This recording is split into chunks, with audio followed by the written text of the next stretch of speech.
welcome back to our work. Today, our guest is Bobby Stewart. Welcome, Bobby. Thank you. So, Bobby is the CEO of Breck Construction, which is a Saskatoon-based commercial and heavy industrial contractor that actually works throughout Canada. She is the incoming vice chair of the Saskatchewan Industrial and Mining Suppliers Association. She is on the board of the Saskatchewan Construction Safety Association and heavily involved with Women Building Enterprises Canada. Bobby is an innovative and diverse leader with experience in both business and government, and somebody that I am very lucky to call friend. Right back at you. Thanks. Awesome, Bobby. So I thought we would get started by kind of talking a little bit about Breck Construction, a little bit about how it started, some of its history, and then whatever you can share about its business model and how it runs today. Sure. Yeah. So Breck Construction, we actually started out as Breck Scaffold Solutions. So we were just a scaffold company, but we only did scaffolding. So we started out in 2002. I should know this, I should know this, but 2002. And so, we've been around for 23 years. And it was my husband that started it. So prior to that, what got him into the scaffolding world was he was in university and he needed to make a little extra money. So what do? You go into the construction trades. And so he started scaffolding and he actually really enjoyed it. Like he did a few other things after that, but I think he kept going back to it. He talks about how he liked to build things like, I don't know, I can't remember what those um, little things with the sticks and the, I don't, do you know what I'm talking about? Like there's Lego and there's these other little things that you play with as Okay. kids. It's probably before your time. I'm a little older than you. But anyway, he loved building and that's really what scaffolding is all about. So he really enjoyed it and took a shine to it. So he ended up he wanted to be a doctor. That was his ultimate goal, but he didn't go down Okay. that path. So he kind of went a little bit all over the place and ended up back in scaffolding and ended up getting his ticket. And he was working for another scaffolding company running their Saskatchewan division. And, opportunity came knocking. And Ryan's always had that entrepreneurial spirit. And so, and he had a lot of ideas over the years. I've known him for a long time. Some were great, some were not so great, but that is the spirit of entrepreneurship, right? Right. So he started, with the help of family, friends, and yeah, so he started off with a contract at one of the mines, started very small, 3 people, and he was one of them, and the other one is still with us. One isn't, but yeah, so we've had some very long-term employees. And so that's how it got its start. So when you say opportunity came knocking, hmm essentially some opportunity for him to go from running the Saskatchewan division of a large organization to creating his own business, what was the shape of that opportunity? I think he was just talking to people in the industry. They're like, "Hey, you're already doing this. Why not just, why not do it on your own? You're already doing it." Right. And so I think that was attractive to him, right? Because he wanted to run a business. That was, I think, always his goal. So he just did it, and I think he had the support of some people in the industry that wanted to keep working with him. So it was a good opportunity. So that's how he got his start.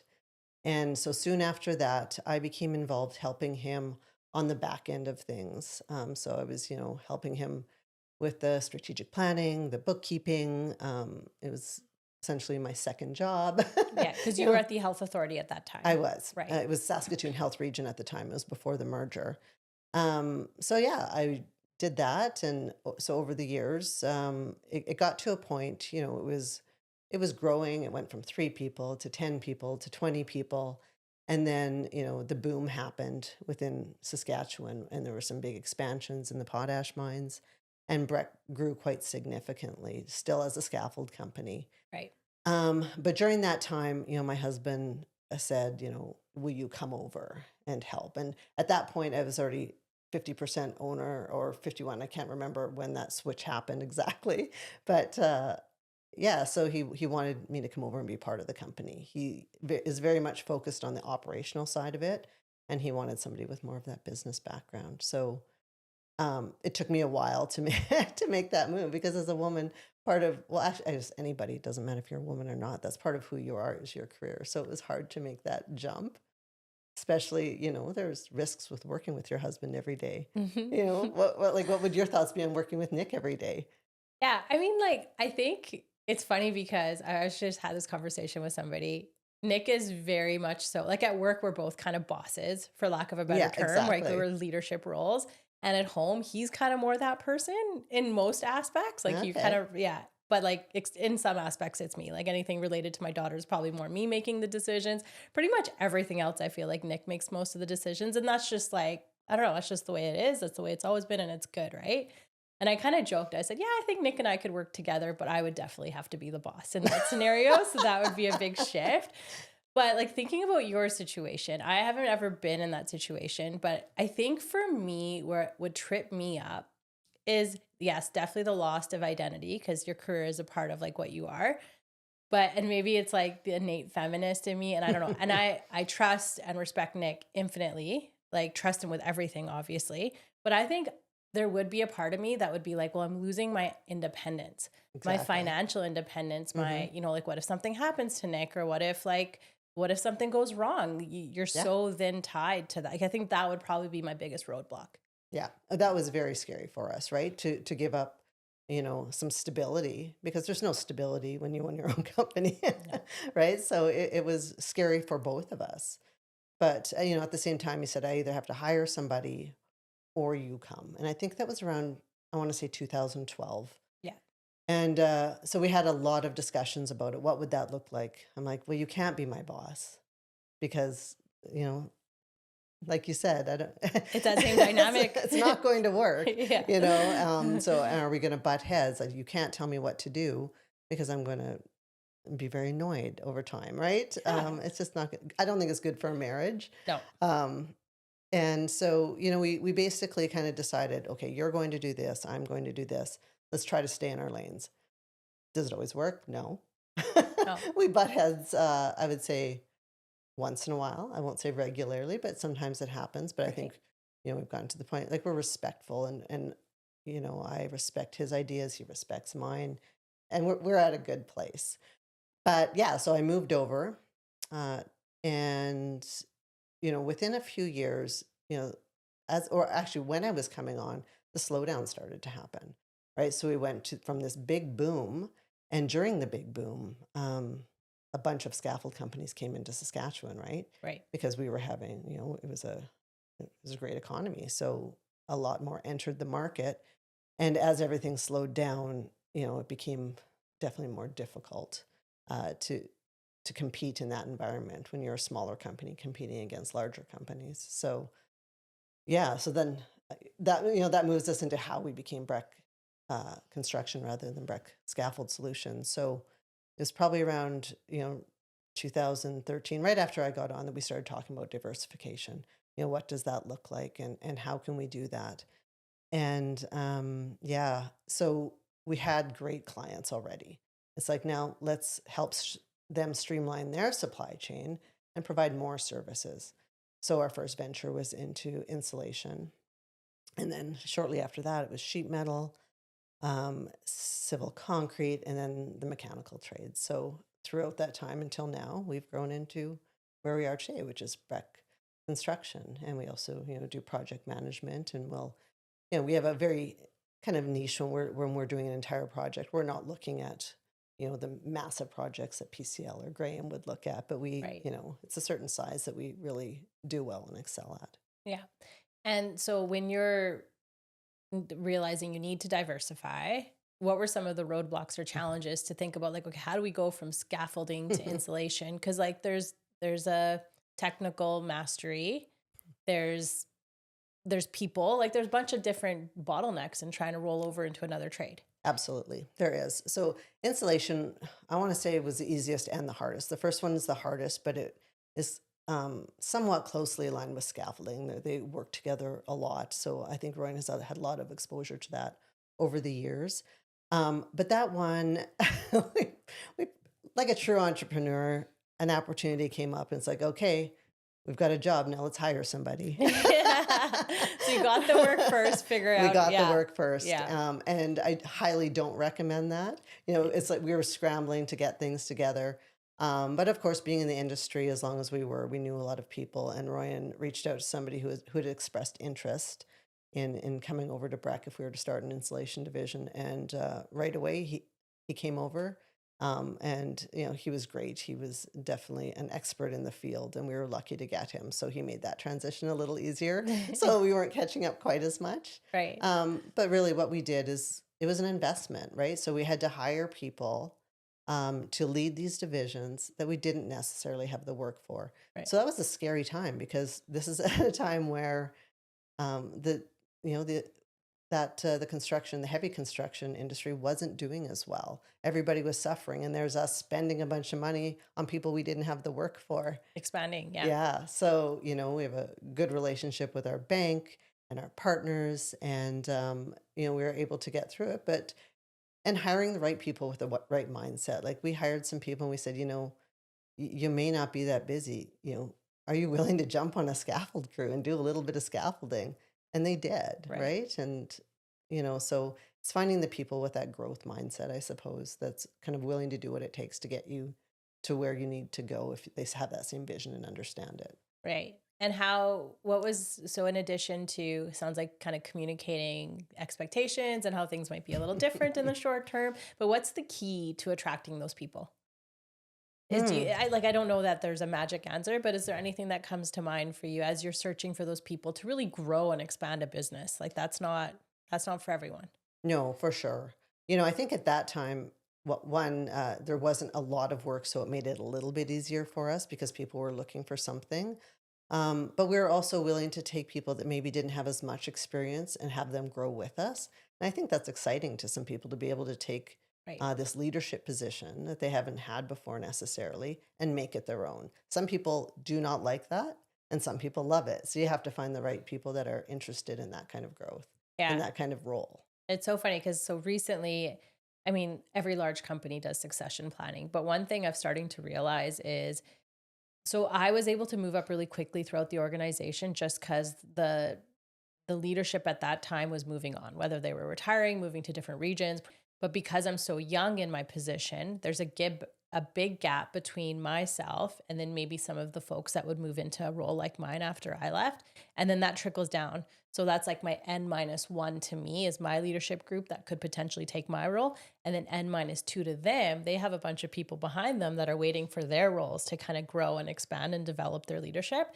And I see that as a big risk to businesses like the one that I manage is that those people eventually are going to get an opportunity with a Yeah. Breck Construction or something like that and be able to Well, I hope kind of so. yeah, no, I mean like and good for them. You want that, right? Like it's not good for our business either to have a bunch of people that are stagnant in their roles. Like that's not a positive thing. So, but yeah, that's great that you're creating opportunity for those folks. Yeah. No, it's exciting. I think it's a great place to work. And I still love going to work every day. Yeah. So, That's amazing. Okay. You briefly touched on it. You talked about where maybe you can't remember at what point in Breck Construction's history you went from 50% ownership to 51% ownership. You and I have chatted about it in the past, and Breck has been very intentional about becoming a woman majority owned, woman led organization. You want to chat about that? yeah, sure. So, it's interesting.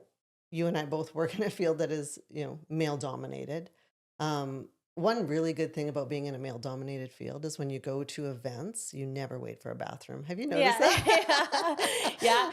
Although I've noticed some event organizers are getting smart now and switching some of the women's Yeah. bathrooms to men's bathroom. Yeah, no, I have that as a definite pro. Yeah. Yeah, there's other pros to it as well. But Yeah. yeah, so when I moved over, Roy and I had started having discussions about what our roles are, and there probably wasn't, um, I guess, clarity around necessarily who was doing what. Maybe in our minds there were, like Roy and myself, Right. but maybe that didn't trickle down to everybody in the organization. So he was the president. I was a vice president at the time, and then we'd started talking about changing my title to CEO. So to be certified as a women business enterprise through WB Canada, you not only have to have 51%, but you also have to be the leader in the organization, right? Be the chief decision maker. But I actually didn't even know about WB Canada till probably closer to 2020. And I'll explain that when I get there. But early on, we started having those conversations about should there be changes in titles, right? How should we do this? And it was probably Ryan driving the conversation more than anything. He wanted to probably step away a little bit from Breck. He'd put in a lot of years and he was ready, I wouldn't say to retire, but certainly take more time for himself. And I was definitely in support of that. And Ryan's been always one to be very supportive of me in my career, which we can talk more about later about finding the right partner. I've heard you talk about it, but we'll get back to that. But it is very important. Very, yeah. But yeah, so he's like, maybe you should become the CEO and become the face of Breck Construction. So we had a lot of discussions about what that would look like. Scary for me to put myself out there in an environment that was still fairly new to me, in being in the day to day, every single day. I'd always been there in the background, but not at that level because I'd been with the health region. And yeah, so we started talking to some people that we know, and kind of throwing it out, this idea. And we were talking to a woman that I know, and we were looking for her advice, her thoughts, and we told her, and she said, "Yeah, absolutely not. Don't do that. You will not be taken seriously as a construction company with a woman in that role." And that was hard to hear. And it was probably around 2015. I want to say 2014, 15. Um, and we listened. Was it right? I don't know. We'll never know. But it wasn't willing. I guess neither of us were willing. Well, Roy probably was, but I wasn't willing to take that risk and put Breck at risk of failing because I'm the leader of it. I can still do the work, but I don't necessarily have to be the face of it and have that title, because in my mind, titles weren't important. So when you say it was hard to hear, and this is going back 10 years, so you may not remember what it was about it in the moment, but in the moment it was because it felt true, but unfair. Or did it not, did it resonate with you as being the truth, or did it just kind of make you second guess? I just wonder how that felt in the moment to hear that. I would say, did I believe it? Not 100%, but I believed it enough. Yeah. Right? Yeah, it made me second guess. There was no risk in staying course. Right. So we stayed course. Yep. And that's what we did until I think it was around 2020. The conversation started to come up again.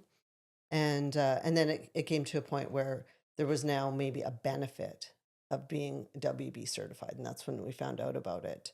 It was around that time. And then also, Ryan had always thrown out things like, okay, well, why aren't you taking, the lead? Why aren't you becoming the CEO? And one day he'd even said to me, you're kind of a hypocrite. I'm like, pardon me. But he said, you are all about, women in the trades, women in business, supporting women to be better. And you're not even willing to put yourself out there and take that title. And yeah. These men reflect it back the way that we're sometimes not ready to hear it. Exactly. So with hearing that, and with just how that industry was moving, we do have an office in Ontario as well. And certainly there is probably more of a push in Ontario to support women-owned businesses, but that's starting in Saskatchewan. So we made the change. And, you and I have talked about this before. I didn't think, honestly, much would change, but it did. Because all of a sudden, when you're putting your name out there and you're the CEO of that organization, as a leader, everything is your responsibility, right? So, things did change, and I for the better. I don't know. I hope so. Maybe not everybody would agree, but it's a different environment for sure. Yeah. And Royan's still involved, but he's doing what he wants to do and what he likes to do and what he excels at. Right. Yeah. And I think that's such a big misconception when you see these organizations that are existing then shift into women owned, right? I think so many people consider it to be a paper exercise, but it very rarely is. Yeah, I would agree. I'm sure some people thought that, but if, then they haven't sat down and talked to me. Yeah. Right. Sit down and talk to me for 15 minutes. You're going to know I'm a big part of the organization and I am leading it. Obviously, I can't lead it without an amazing team, which which we have. But, I'm in there, I'm doing the work. Yeah, for sure. So it sounds like Royan was really the catalyst. Oh, originally, absolutely, he was. Yeah. Yeah, Yeah. he is, finding the right partner that supports one, because it was his baby. He started that Yeah. company, right? So it was Yeah. probably really hard for him to hand over the reins and let somebody else be the chief decision maker. And sometimes him and I may not agree on something, and ultimately, I am the one who decides. And so that's probably, you have to be able to set your ego aside. Um, and I guess he has trust in me, which is really important, Yes. right? Because you can't do that without having trust in the other person to be able to move that organization the way you wanted it to go and what you'd envisioned 23 years ago. Right. For sure. Yeah. So let's talk about that, right? Like you and I always have a little love fest for our men, right? And just like, Yeah, we yeah, do.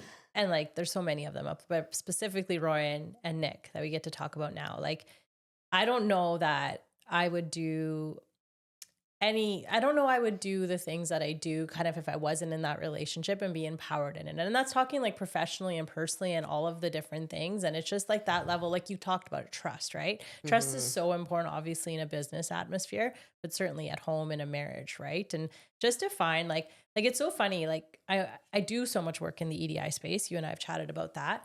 But sometimes I feel like so much of it, specifically like struggling with being a new mom or being a parent and having to do like more than your fair share at home and child rearing, like that's not my reality. So although Hmm. I'm doing work in the EDI space and I talk a lot about that, that's 100% not my reality at home, right? Which only makes me more passionate about it. And I want that for every single woman. But I forget the fact that like the majority of my peers, the majority of my friends are doing more than their fair share at home. Hmm. Yeah. Yeah, I think, things are starting to shift, but we're not equal in the household. In my household, well, I was going to say we are equal, but we're probably not because Ryan does more than I do. Yeah. Same. Same here. Right. Yeah. So, and I'll be completely honest about it. I think he actually likes doing laundry. He's probably going to listen to this and saying, "No, I don't," but he does. Yeah. I don't know if you've ever seen that video where there's like a laundry basket and the man can't understand how everything in the laundry basket, it's like a magic. All of a Right. sudden, Yeah. it's gone and everything's folded. Well, Yeah. that's my reality. I rarely do laundry. Okay. Everything's folded and ready to go. But yeah, and and he's always been like that. Even early on when I was in a different career, he had more flexibility than I did. So he was the one driving the kids to school, picking them up, taking them to appointments, taking them to the sports. And we have 4 children between us. So Right. we're, it's a blended family. But, it was, he did the work. He did a lot of work. Everybody knew it was like a bunch of moms and Royan at the volleyball game. He'd fit right in. Yeah, yeah, and Yeah. and he loved it. Like he loves that role. He loves hanging with the gals, right? You've Yeah. seen it, Yeah. and so picking the right person that doesn't feel threatened, I guess, by a woman with um, a drive and determination in her career is important if that's important to you, because Right. it's not important to every No. woman, and that actually took me a while to figure out in a way, because sometimes I'm like, oh man, like this, there's this woman and she's at home doing all the work, and that's okay Yeah. if that's what If they that's her want. choice. Yeah. Absolutely. Yeah. So not everybody has to be, driven in their career. Being a parent is the hardest job in the world. I was not one to stay at home with my kids, Yep. and it makes me feel sometimes like I'm not as good of a mom as I could have been because I wasn't one to stay at home. Right. But so I have huge respect for women that stay at home and raise their kids, because man, that's hard. No, it is like for truly the hardest job. And I think you're right, right? And that's what I encourage every woman to really look at is kind of the balance in the home, Hmm. right? And there's no one size fits all. Like Nope. Royan does all your laundry, Nick does all our cooking, and that's just the way that it is. But I do encourage everybody to look at your home situation and just make sure it aligns with your values and how what you Absolutely. value spending your time. Like if you really value taking care of yourself and having time to work out and your mental health and your spiritual health and all those things, and you're finding you don't have the time, look at the blend of the home work, right? Like the Absolutely. kids and the homework, and see if there's an opportunity to rebalance that. because it's not always time for work or for your professional life. Sometimes it's time for you. Sometimes it's time for your hobbies or your friends or all these things that, because of the way that things are kind of set up right now, you just end up becoming the default caretaker, right? Absolutely. Yeah, for sure. So I want to talk a little bit about Breck being a family-owned business, and two questions around that. The first one, I guess, is like, at what point for you personally, in the way that it felt, did it feel like you weren't really working for your husband's business anymore, but it was your own or partially your own? Like, was there a transition there where it really felt like you were part of the team versus like, okay, this is your own? Probably. I just can't remember when it Yeah, was. wasn't a It standout. was probably a gradual transition. Yeah. But I think it probably would have been around the time that we started expanding to the other trades. Running a scaffold company in its complexity is very different than running a multi-trade construction company.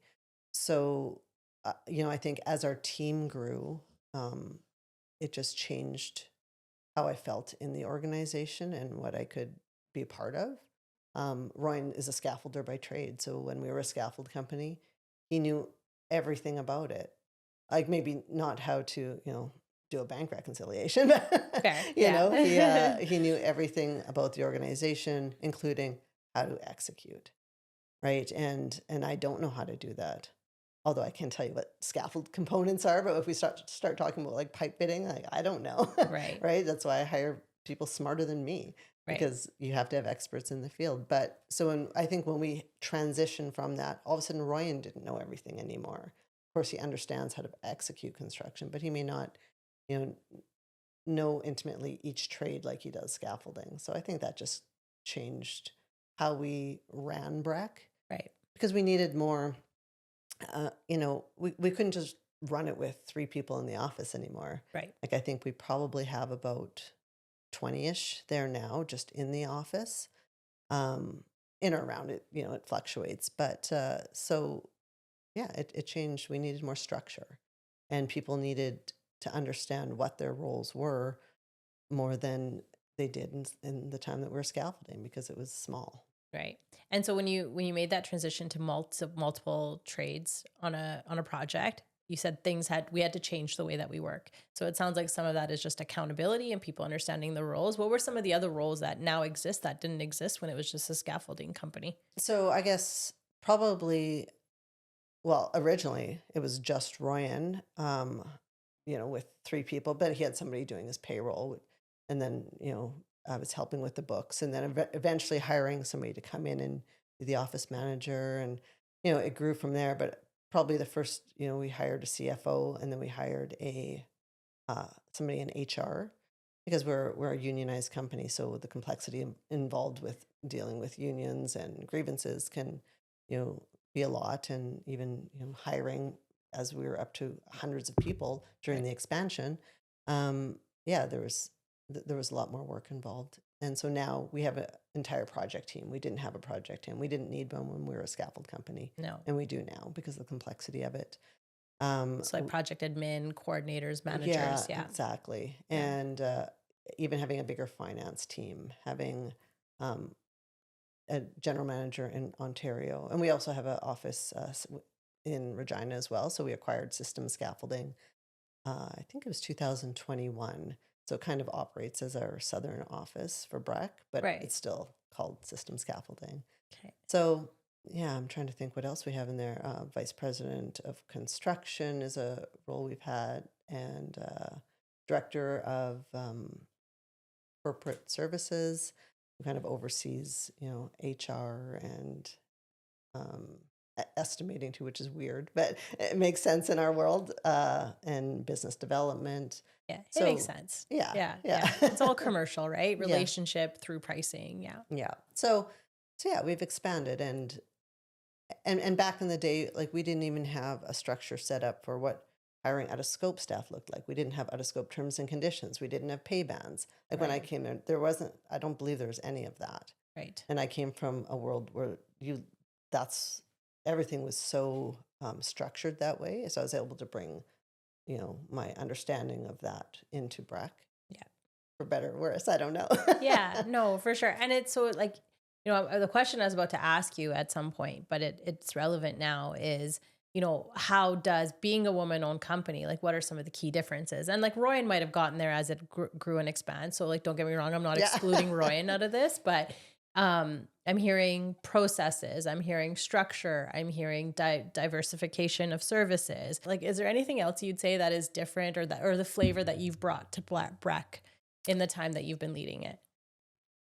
A lot of that, a lot of the diversification was driven by Ryan originally, though I will give him credit for that. Okay. He's a big thinker, and he was certainly the driving force behind it, behind some of that work.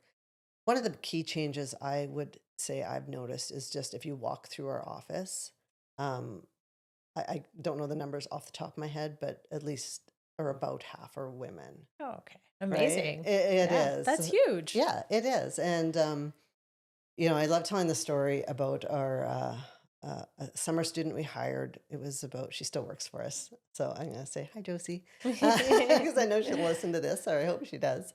But we were hiring a summer student to do some work in procurement, mostly in, oh, geez, I can't remember, maybe 2019, 2018, 19. Anyway, Josie had put, in her application, it was a good resume. So we call her in, and, she comes in for the interview, and it was myself and the HR manager, Erin. And we chatted. She was fantastic. As soon as she drove away, we called her and offered her the job. But now hearing afterwards what her thoughts were coming into that was very eye opening. She wasn't going to come to the interview. Oh boy. She Yeah. thought about it, and she's like, oh, I don't know why I put my name in for that. I don't want to work for a construction company. Right. Because you have a certain idea of what that looks like. Yeah. Um, For good and reason. Like every billboard advertising a construction company has a guy with a hard hat on a job site. So that's the vision, right? oh, of course, that's what people think of. Yeah. And so her mom actually made her come for the interview. I think they were going shopping, and she's like, no, you committed to this. You're going. Even if you don't take the job or get the job, it's good. It's good experience to do the interview. Yeah. So she came in and she met with two women, and she said she was so shocked just by meeting with two women. Right. And she took the job, and now she is HR. She does Okay. our HR across the organization, and yeah, she's still there and going strong. Yeah. Amazing. Right. Yeah. So just like if we can knock down some of those preconceptions around the industry, and also walk into a room where you're represented, like Hmm. those things, and it's heartbreaking now hearing about what's happening to EDI efforts in the Oh, isn't US. it? Yeah, and it's like under attack, and anybody that was flagged as a EDI hire, which I'm assuming means you said you were a visible minority or a woman on a resume somewhere or a job application somewhere, is losing their job for those reasons, right? I know. And it's like, to just the power of walking into a room and seeing somebody that looks like you, and what that does for your relatability, what that does to make you feel comfortable, what that does Absolutely. to help you feel engaged in the work that you're doing. It's that simple. And for Hmm. some reason, like south of the border, we're undoing all of that. I know. It's a Yeah. crazy time, Yeah. right? What are your thoughts on all that? I mean, Oh like, man. I can guess. I Because it's heartbreaking. Like, I it just is genuinely heartbreaking. feel like heartbroken about it. Yeah, I think there's a misunderstanding of some people, I guess, to what equality and equity is, right? Um, when you have people who haven't had the same opportunities, whether it be because they didn't have money to get the education, they didn't have the contacts, their parents were, in an industry where they could get their son or daughter a job, Right. right? There are places that certain people and certain groups are limited. They don't have the same opportunities as some other people. So it's not about equality, giving everybody the same opportunities, because you're still going to get the same people getting those jobs and those opportunities. It's about leveling the playing field a bit. So, can we give more people that are underrepresented the ability to go to college, to have some entry level positions into these organizations? And that's really what DEI or EDI is about, Right. right? It's not about giving um, people unfair advantages. It's Right. about leveling the playing field. Yeah. So it is hard to see that, and I worry about what's going to happen here. We take a lot of our cues from the U.S., so I'm not. Like, I think when we get work, we get it because we've been around for a long time and we've proved ourselves. So I'm not worried about us, but I'm worried about, what that looks like, just across Canada if we start seeing changes, right? Right. And like as we're talking about, what does it look like for Breck? When we put out a job opportunity, we get a lot of women that apply, and one of the things that we consistently hear is that they like that it's led by a woman, and that we talk about these things because construction isn't genuinely or usually an inviting environment for women, and things are changing, they are getting better.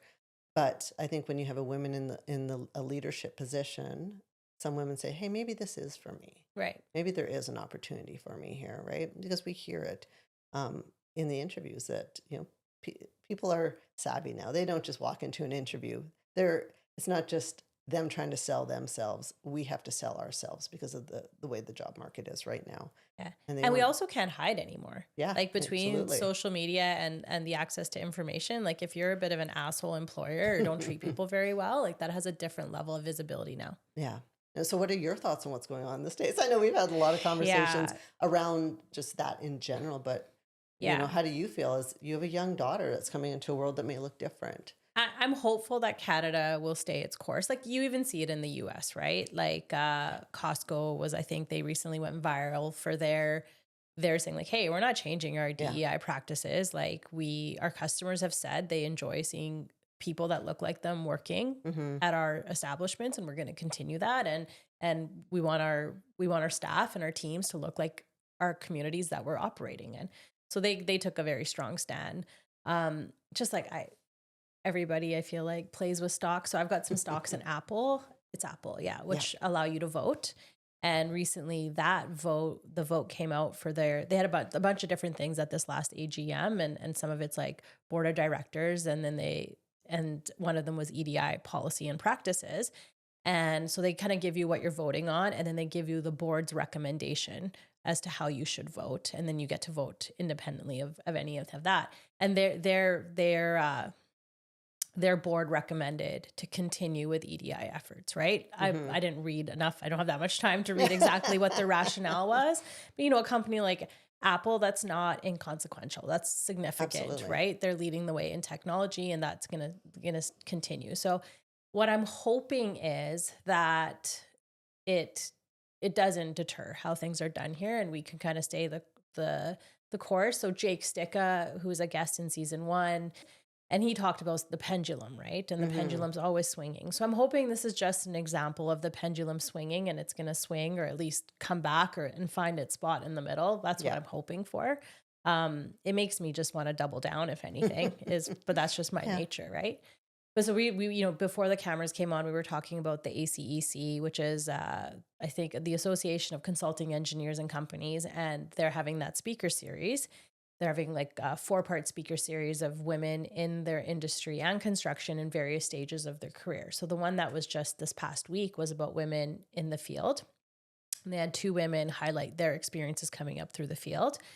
And 2 things I took out of, like, there's a lot that I took of it, but 2 things in there that I heard that I was like, oh man, things are changing. So one, where a woman was on a job site and she was there to do an inspection, and she was getting kind of flack, kind of like, oh, women are always so detailed. They want to go through everything. Like, just sign off on it. It's fine. And she was uncomfortable, but she did her job and walked away. Her male colleague reported the incident. Oh, Yeah, so just interesting. something like that. I'm like, okay, like that's changed. That's not something that would have happened at the time that I was coming up in the field. Nobody wanted that kind of attention, right? Yeah. Um, the second thing was so another individual who was sharing her story. She talked about how she was put on a job site out of province. It went on for over a year, and it was a 21-day on, 4-day off schedule. And she went through it and was successful and did everything she needed to be.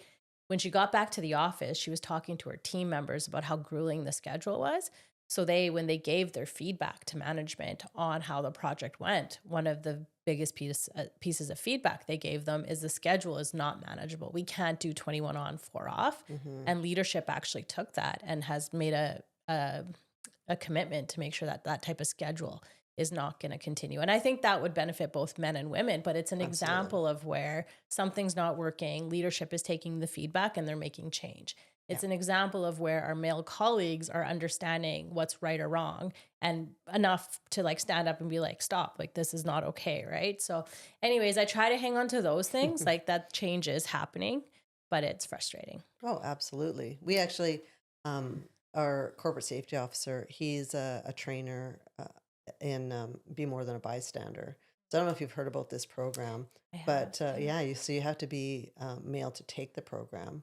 And it's basically, if you see something, say something.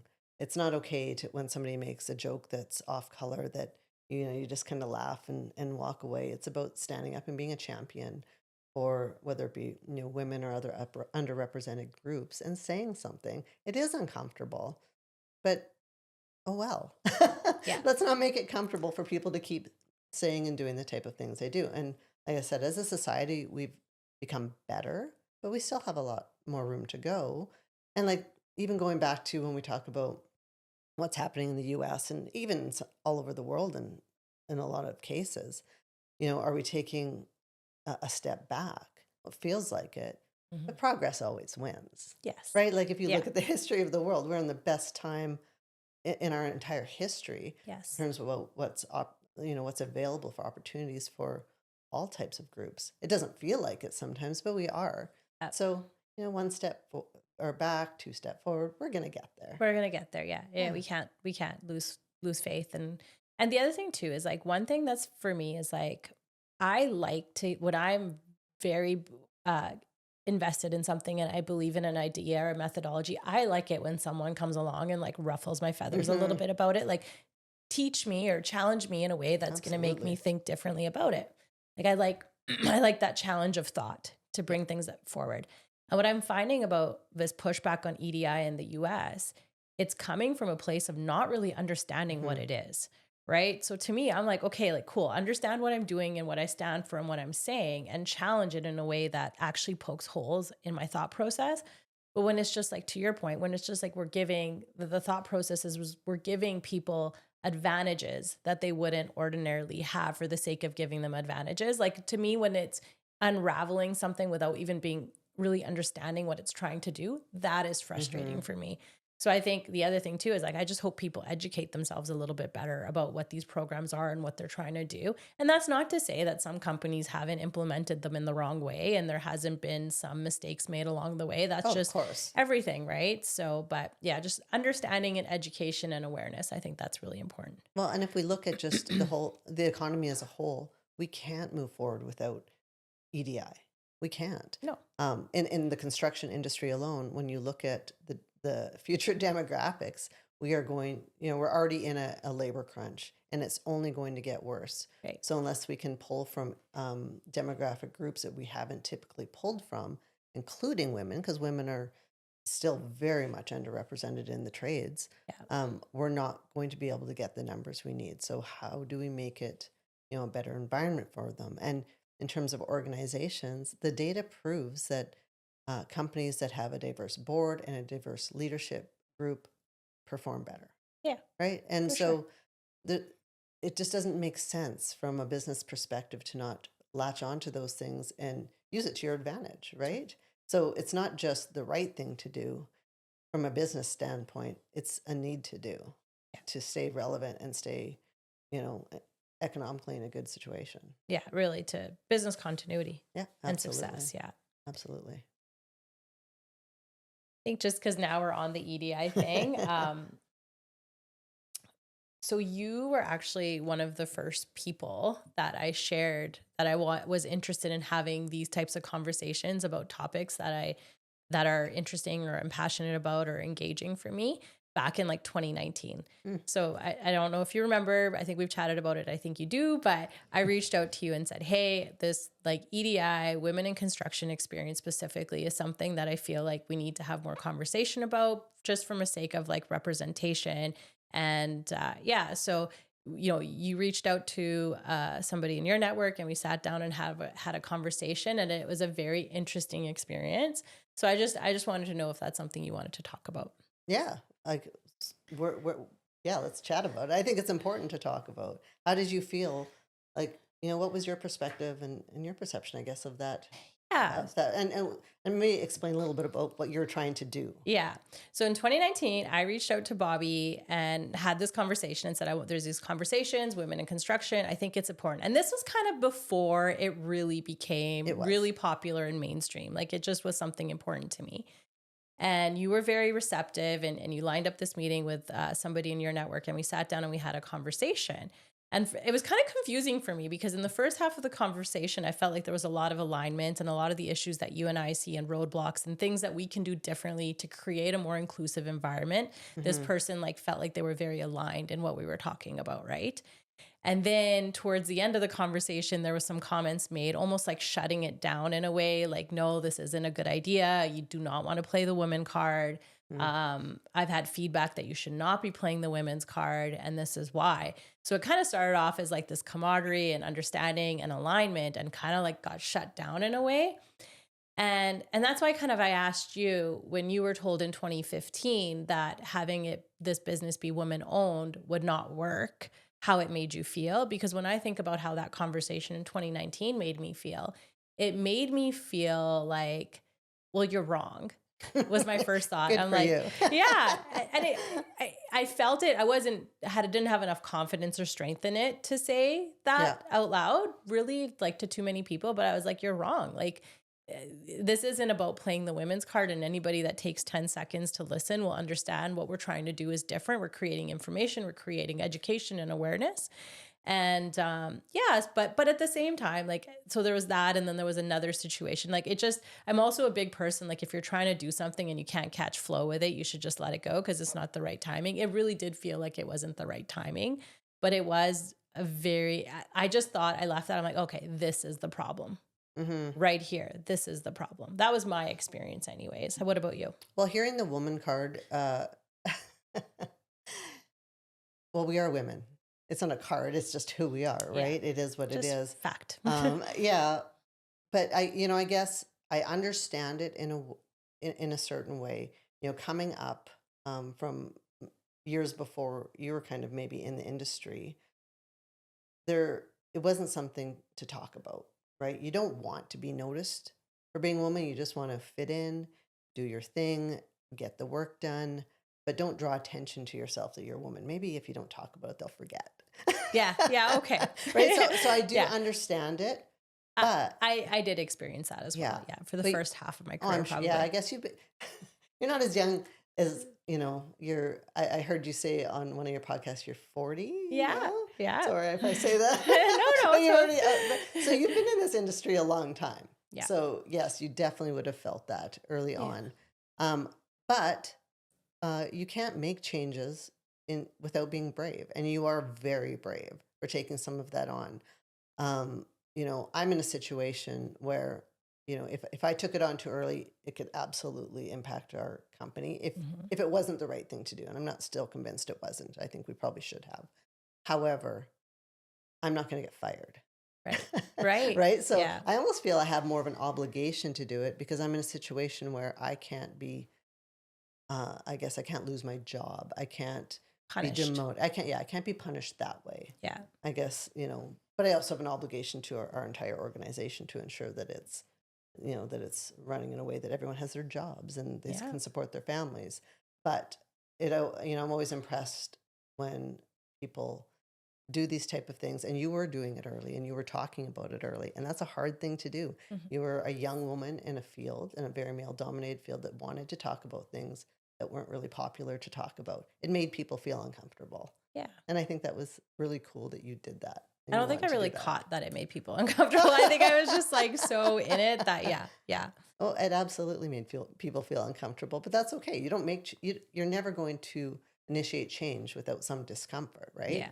It's like I taught to, when I'm talking to my kids, my girls especially, when they're putting themselves out there, I mean, they may not be comfortable, but I'm like, just fake it. Fake it until you're not faking it anymore, because one day you won't be. When I grew up, I wasn't overly confident. Early in my career, I wasn't overly confident. And so when you're in that meeting, just say it. Take that seat at the table. It may not feel comfortable, but you just got to do it. And then one day you're just doing it. You're just doing it. Yeah. Right? Yeah. And so two things about that. Like And you're so right. There's a whole generation, probably multiple generations of women that were indoctrinated at a time where it's like, yeah, you cannot even be really yourself because like it's fitting in above authenticity. It's fitting in and following the company line or the line of the person in the room that's in charge versus like what your thoughts and opinions are. And I think that was the culture for a long time. And although I kind of came up in that, I feel like I was almost at the tail end of some of it. And I was lucky enough that I had really good leadership that kind of would encourage me to speak up. Like literally, I remember meetings, and it still happens to me till this day, but it's like where you're trying to say something and you're just getting like talked over. Like till this day, I don't know why that's a thing and people just can't get past that. But anyways, like, so, but I had leaders that would be like, hold on, what did you just say?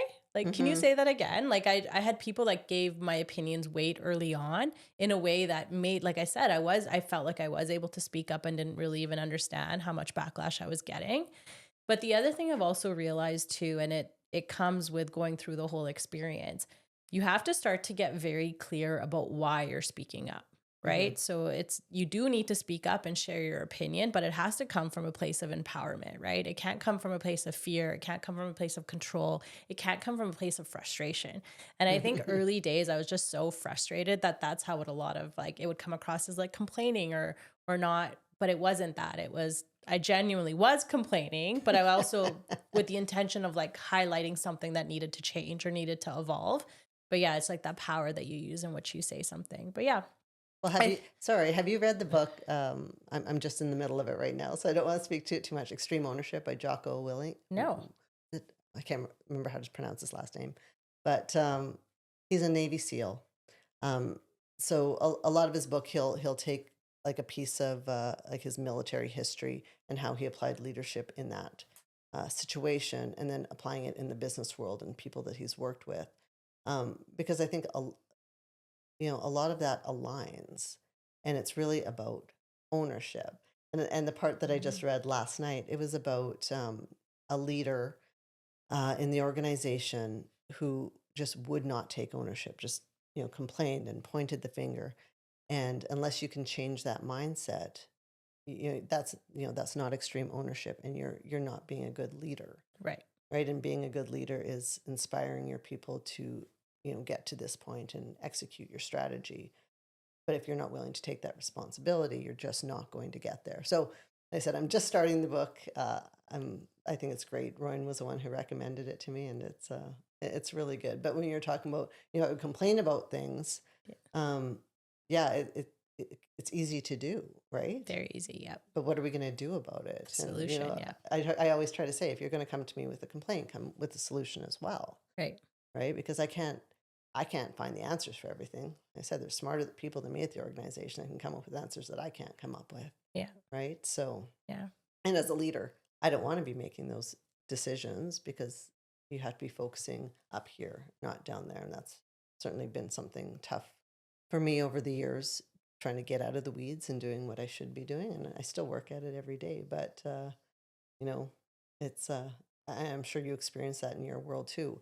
Are you in the right space? And you're not always going to be, Yeah. but I really struggled with it for the first 3 years because I came from being like in the field, owning like not owning in a literal sense, but like having ownership of a single business unit and being really involved with like every single person in the business. So when I moved in from running one business to like GM of all of mhm. them, first couple years I definitely struggled, but now it almost comes too easy to me. Oh, good for you. Yeah, like now to the point that like, cause I had the same group of managers for a long time. And then with some retirements and things like that, the team has shifted over the last couple of years. And I sometimes like delegate something and I realize, oh, wait a second, he's never done that before because he's new to it. So it's just, yeah, I, I've, I've gotten good at that. And I think it was just sheer needing to survive. Like there's just no way I could oversee 7 business units if I was trying to be in, and I did. I was trying to be in the day to day and try to like make the perfect decision with all the information early days, and I was just drowning.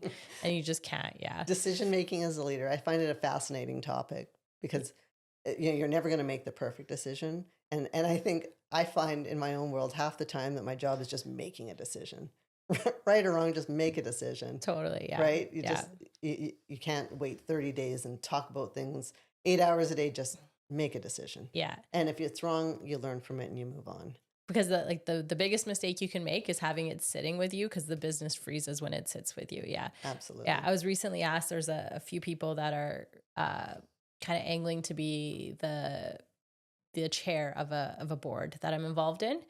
And they said, like, hey, who do you think of these three people should be the chair, the incoming chair of this board? And I said, it needs to be person X, because person X is the only one that I've seen that is able to make a decision. Right. And like, that's it. Like, if you just have, like, to me, I think that's such a big part of leadership. Right. It is. Yeah. Yeah. And it's a tough thing, because that was probably what I struggled with the most when I went into the CEO role, Okay. because all of a sudden everything, that decision was mine and mine alone. Right. And, if something goes wrong, that's on me. And as someone who's probably more of a type A personality, you want to do everything perfectly. Yeah. And I can't, and I won't. I will make mistakes. I make mistakes all the time. Yeah. Right. But I have to own them, and I have to learn from them, and just keep going. Yeah. And that's the only way you grow.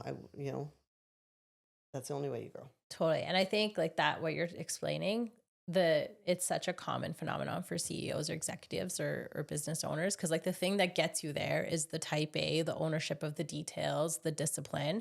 But once you get there, you can't operate the same way. What got you there is not what's going to get you through that role. Yeah. Yeah. Absolutely. It's a huge issue, I think. Yeah. It is. And that's why I think, I have an executive coach that I work with. Right. And it is very important, I think, especially for people in leadership roles, and especially maybe even at the CEO level, to have somebody that you can talk to. In my mind, he's a little bit my therapist. Probably laugh when he hears that, but in a way, that's the person you go to. I can talk to people in my organization, but everyone has their own biases, right? Yeah. And also, he not doesn't. everybody can know what you know. Absolutely. Yeah. Absolutely. So to have to have that person that you can go to and talk to, but you have to also find the right coach, right? I think do you have an executive coach that you work with? I am working with a leadership coach right now. Yeah. Yeah. Yeah. I feel like I've always done, not always, but for the most part, like, I'd say 50% of the time I'm working with a coach or some type of professional in that way. Yeah. And same thing. It's like, I find leadership to be a very lonely job. Mm-hmm. You certainly can't be sharing with the team that you're leading, maybe all of the pluses and the minus and the pros and the cons and the things that you're personally struggling with. And maybe some can. I just know that in my environment, I can't. Because I can't be frustrated if I want full engagement from the team. So if something's getting rolled down from corporate, this is usually the way it plays out. Something's getting rolled down from corporate and I've got my frustrations with it, but we got to get it done. So I can't share those frustrations with my team. So I got to find how we're moving forward collectively and communicate that part of it. And that might be 30% of what I think about the topic. The other 70%, you just kind of have to suppress. So I find coaching is a really good place to air those things out too. Your personal, like your executive therapist. Yeah, executive therapist. Exactly. Yeah. And also, like, people are, and this, like I said, I like my thought process being challenged.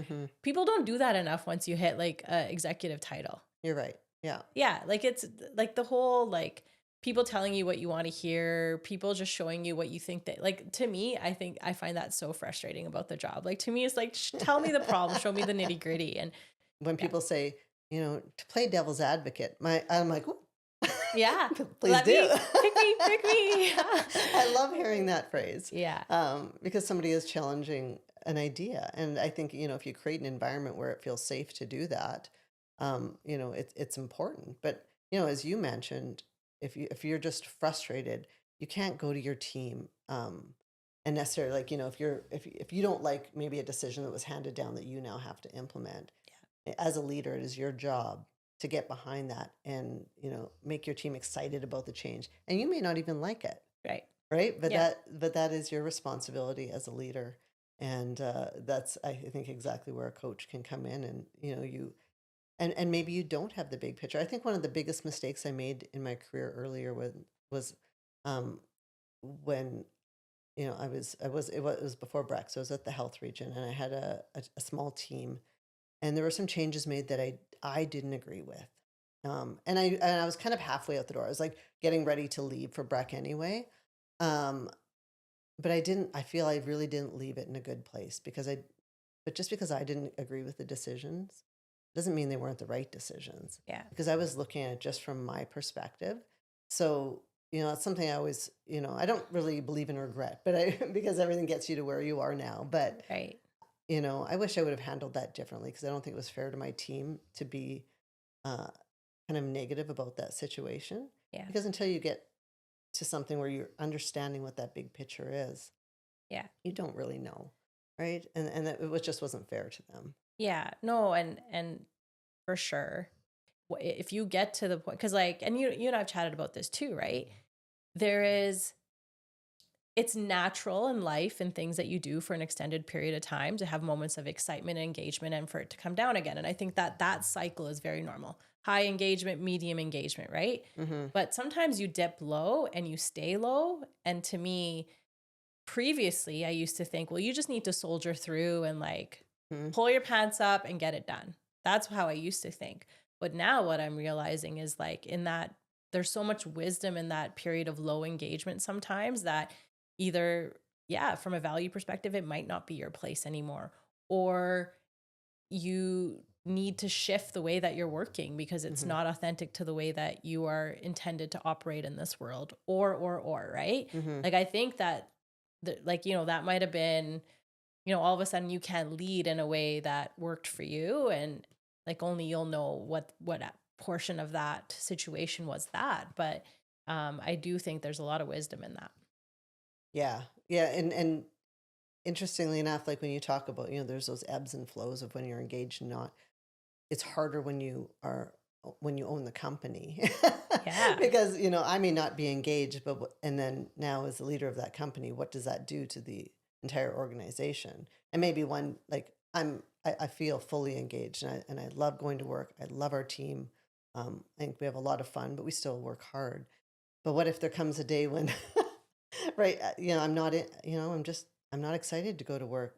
How is that going to present? How am I going to be able to inspire my team to do what I want them to do if I'm not inspired? Right. So I haven't hit that as the CEO yet. Right. And I think part of it is, having, like you said, hiring people that align with your values, and our values are on our wall.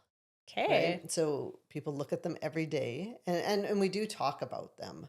If somebody is trying to make a decision, like we've said, how does that align with those values on the wall? Right. Right. Yeah. And that's important to me. It's important to us because I don't think values should just be words on paper. Yeah. That you right? never think about or see ever again. Yeah, exactly. They should mean something. And one of our values is fun, which is fun. Yeah. Yeah. 'Cause I That's a think, great one. You spend a lot of your time at work that Yeah. if you're not having fun at work, then we're probably doing something wrong. For sure. Right. Yeah. But hiring people with the same values, still diversity of thought and opinions, Right. but the same ultimate values. Right. Yeah. Yeah. Thinking you're not there yet, obviously, but at some point, this is a family-owned business. It is. And Oh, you're gonna get into the tough question right now 'cause that I won't have a good answer for, but ask it. which is totally fine because I like, okay, so I'm going to ask about succession planning, right? And you've seen it in, I just think about two family-owned big construction business or trades in Saskatoon recently that have had to address what happens when the principal is ready to retire, take a step back, whatever the case might be, who succeeds and then runs that organization. So Breck Construction still is a Wright family business, but recently with Lauren stepping back, Chris Doka is the president, right? So longtime executive that's been in the business, watched it grow, but not with the last name of Wright. Humboldt Electric, they took the opposite approach, and I believe it was a niece and a nephew within the family, now operate and run that organization after the principal was ready to step back and retire, right? So you've seen every kind of way in which it works, but just like, yeah, what does succession planning look like at Breck Construction? Oh, I wish I had an answer for that. Yeah. It's tough. Yeah, we talk about it a lot, but it's hard to have a plan, I guess, I guess we don't totally know what our children want. I guess we probably know what 3 of them want, and 3 of them probably want nothing to do with it, which is okay. Yeah. But we do have one that is showing an interest. But at the same time, I think we still, what it looks like, it could change next year. people sell their businesses. That's a very scary one for us to talk about because what would it look like? Right. Right. Yeah. And when Well, it's something you've built. something you built. And honestly, like when, right? Is this like you're so young, you still have how many years left that you can easily do this if you choose Yeah, to, right? And then yeah, like selling a percentage of like there's just so many different options, but it is there tough for are family. I mean, I think it's tough for large corporations too. for sure. But it's just yeah, structured a little bit differently. But I think regardless of what path we ultimately choose, having a strong leadership team in place is essential to any succession planning, right? Right. And we're still working on what that looks like. We always look at that and how can we set ourselves up to succeed even if Roy and I aren't here. And we've probably looked at it a little bit more this year. Um, as you are aware, Royan had a heart attack in August, Yeah. and if you know my husband, he's probably one of the most health conscious people I know. He works out every day. He eats well. He rarely drinks. And he's the one that had a heart attack. I should have had the heart attack, Yeah, but it no. was him, and of course it scared us. And at that moment, he thought, okay, now I'm going to step away. I need to concentrate on my health, keeping my stress levels down. And so, he's come back in a little bit, probably more than he wants to really right now, but that will change. But it makes you reevaluate what's important in life. And, I've seen people, go through life saying, okay, I got to work until I'm 60, 65, and then we'll enjoy life. And then something happens, Yeah. right? And we've never lived by that philosophy. Roy and I love to travel. We love to Yeah. live our life, Yeah. but it still made us look at things differently and what that looks like, and maybe putting more emphasis on the succession planning and getting that team in place that we don't necessarily have to be there, right? Yeah, So for sure. these are things that really make you think. Yeah, they do. And it makes so Nick and I read the book Die with Zero. Have you heard No, this? I haven't. Like I think there's a bunch of books that kind of have this methodology, but it talks about things like kind of like what you're saying. And it just talks about the value of like working an extra year versus taking the trip in your 20s or 30s and how you're able to enjoy it more when you're healthier. But like the biggest thing that I took out of it is like we work, and then yeah, like to your point, then we shift on living. And the book's premise really is like live, like focus on living and working because you are putting too much emphasis on the work anyways already, right? Yeah. So it just shifted our relationship on money and things like that a little bit. And we're the same, like we've always traveled and things like that. But I think where it's a bit of a struggle for Nick and I is our work. We love doing our work. It's so entrenched in our identity. And, we've always said, like, I'm like, I kind of just want to find work that I don't have to retire from, that I just love doing and I do well into my 60s. Um, but it's finding the balance between the two now in our 40s and 50s, right? Like trying to Mm-hmm. find the balance between work and joy and life now in a way that's more sustained Mm-hmm. over the next 30 years versus focus on work and then focus on life. Yeah. Like, how do we make those two things coexist today in a way that we can sustain for a longer period of time? So it's just like a different kind of thought process. Like, we don't have the answers. We're just No, we talking. don't. And yeah, and it sounds like you guys are figuring it out as well too, right? Yeah, and hopefully we do figure it out someday. But Yeah. as for now, I'm enjoying what I'm doing, as you said. But I also, I'm fortunate enough to have the flexibility that if I want to go somewhere, I always can. Right. Well, not always, but Yeah. Most of the time. most of the time. But I'm certainly not. I'm not taking advantage of it as much as I want these days, to tell you the truth. Um, and so, I've been shifting my focus definitely more towards work, saying, I got to put in the time. I have to put in the time. Um, and then we'll get to a place where I feel comfortable being gone for maybe a month at a time. Right. But will this, I maybe have to reevaluate my thinking because I could probably keep doing that and keep saying that for 10 years. Yeah. Right now, it's not what I want. So, and, Yeah. and I want to be spending more time with my husband. Like he's gone a lot, Yeah. right? He's in Phoenix right now. And there have been times where I haven't seen him for a month, right? And he Yeah. said, are you going to come down? I said, well, I just don't think I have time. So maybe I have to refocus what Yeah. I'm doing as well.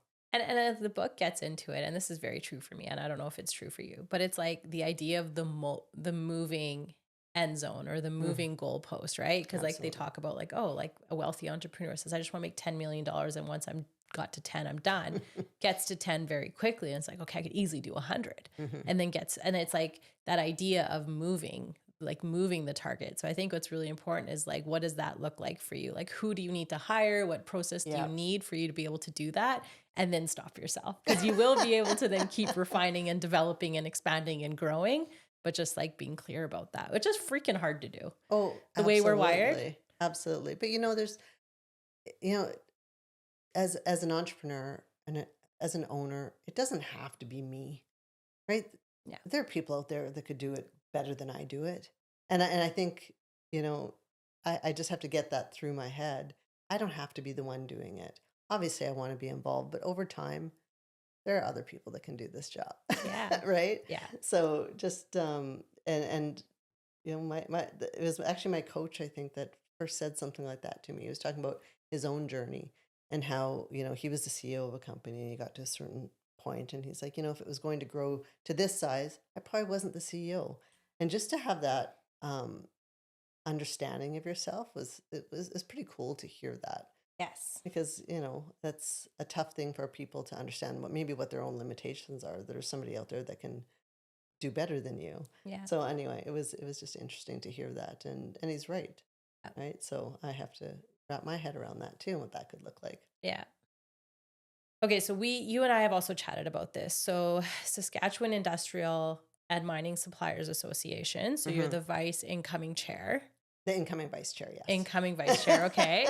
And so SIMSA is a very reputable association here in Saskatchewan. It adds so much value and has such a strong membership base. Does. At a time where I feel like a lot of associations, particularly in the construction industry, but it's not unique to construction, I would say most trade associations are trying to understand their value proposition. Um, with technology and the availability of information on the internet, like a lot of the wealth of knowledge that these associations have traditionally held, and was that unique value proposition to members, was that information. It's open information now, right? So I was just curious to hear your thoughts and kind of what you think makes a good association in their value proposition, and maybe even if you can talk about it, why or what makes SIMSA so effective. Yeah, I would love to talk about it. I'll give a little plug for Simza and Eric and his team. Yeah, it is. It's a great organization. So I think I'll probably botch the number, but I think they're nearing 400 members. So that's a lot for Saskatchewan. Yes. And really, what they do, and it's their tagline, is they help their members sell stuff. It's as simple as that, right? They help their members sell stuff. So, within Saskatchewan, there are a number of large mining companies and industrial owners. Um, and then there's the supply chain. And there are quite a few of us out there. But kind of bridging that gap between the client and the supply chain, focusing on local spend. That is, Eric and his team's goal is to get people to buy stuff locally. And within Saskatchewan, oh, there's so much talent within organizations across Saskatchewan. And Saskatchewan people are humble, right? We don't Hmm. like to pat ourselves on the back and say all the good things we've done, but I think we do ourselves a disservice a little bit because there is so much talent and innovation going on throughout Saskatchewan. But what Eric does is really, bring those two together in opportunities to understand what strengths are there. Like he's built a database that all the members can go on and put all the different areas that they do work in. So then a client can go on there and say, oh, I need somebody that has specialty in this area, and they can run a query and then pull up the people or pull up the organizations that do that. And the team, like his team, I would say they don't think 5 minutes ahead. They think 5 years ahead or even 10 years ahead. Amazing. They're doing so much work in the nuclear field. They hired a nuclear specialist, Tom Kischuk, uh, a couple years ago to get Saskatchewan suppliers ready for what this looks like with the SMRs before it was even as far along as it is now, he was still going down that route. So, he's relentless in what he's passionate about. He works hard, and the entire team does. So I just think they are so focused on, just like I said, bridging that gap and making sure that the clients understand what it is that Saskatchewan has to offer, and having, and they do a bunch of other little things too that can really help suppliers, like setting up education sessions like Negotiations Ninja. I don't know if you've heard of that. Yeah. It's a great program. I took it years ago. It's about how to negotiate with large clients, because we often feel at the mercy of these large organizations that can kind of kick us around a little bit. So to get that kind of training and understanding from somebody who was on the other side of it, that understands, is really beneficial, to even getting, gym memberships at a discount. Yeah. Like, there's so much that they offer, and I don't know how they get it done in a day. Yeah.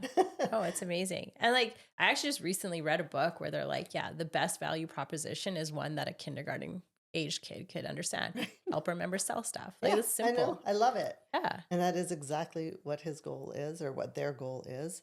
And yeah, I'm just even honored to be on the board. It's a group of people that, guide the direction. And yeah, it's pretty cool. I Yeah. think it's a great organization, and they've done a lot of work in moving the needle. So And just out of curiosity, so are they helping members sell stuff by, is it like a networking exercise, like building relationships? Is there one particular way that they tackle that, or is it a mirage? oh, it's a mirage of ways. There's Yeah. not one particular way they do it. I think it has to be a multi-pronged approach to be effective. Yeah. So there's a whole strategy of things that they do to make that happen, and they work very hard at that. So it's not just one thing; it's many, many things, and it probably goes unrecognized sometimes. All the work that they do behind the scenes, even if it's talking to people in government, Right. right? There's just advocating for Saskatchewan companies. Yeah. It's huge. It's a huge, huge part of it. Yeah.